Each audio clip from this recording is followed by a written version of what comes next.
ሰላም ጤና ይስጥልን።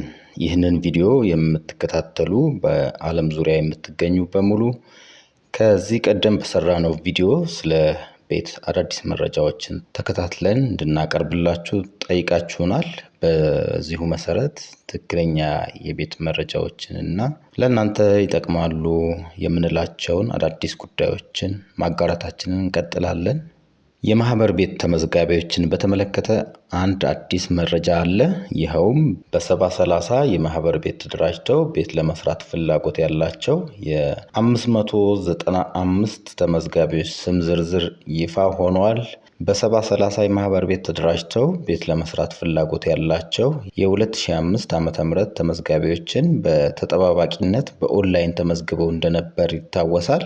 የማህበር ቤት ተመዝግባችሁ ስትጠባበቁ ለቆያችሁ ስም ዝርዝራችሁ የተገለጸ ቤት ፈላጊዎች ከተማ አስተዳደሩ መረጃ አሟልታችሁ እንድታስገቡ ማስታወቂያ አውጥቷል።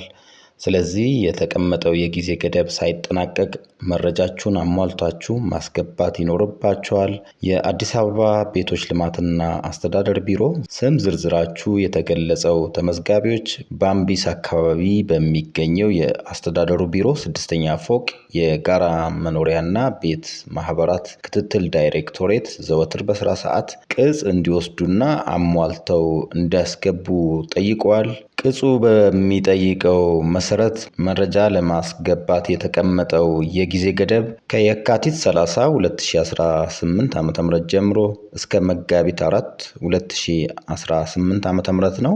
ተመዝጋቢዎች በአገልግሎት መጨናነቅ ምክንያት መጉላላት እንዳይፈጠርባችሁ ፈጥናችሁ የምትጠየቁትን መረጃ አሟልታችሁ እንድታስገቡ እንመክራለን። አስተዳደሩ ይፋ ያደረገው የ595 ተመዝጋቢዎች ስም ዝርዝር በዚህ ቪዲዮ ላይ ታገኙታላችሁ። የጋራ መኖሪያ ቤት በተመለከተ ወቅታዊ መረጃ በፍጥነት እንዲደርሶት የኬራውድ ፕሬስ ቤተሰብ ይሁኑ። የተመዝጋቢዎች ስም ዝርዝር እንደሚከተለው ይቀርባል።